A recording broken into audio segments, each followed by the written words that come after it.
a place called Maritime Hammock Preserve, I think it's called. Cocoa Beach. Actually, we're right across the street from the ocean at A1A, but never knew it existed. And tons of tourists right on the other side of those trees. Yeah, hammock there. Oh, it's a nice little area.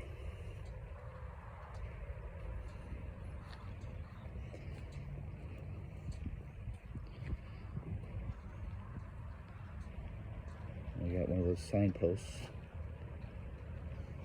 Where do you think we go?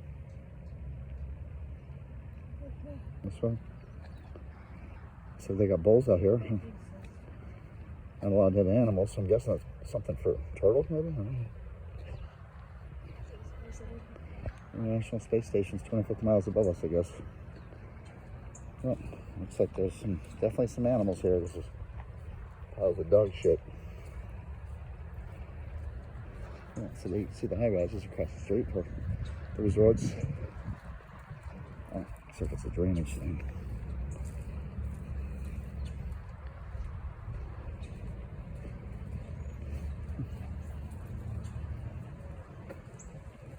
There's the boardwalk. Looks like somebody's house is right there.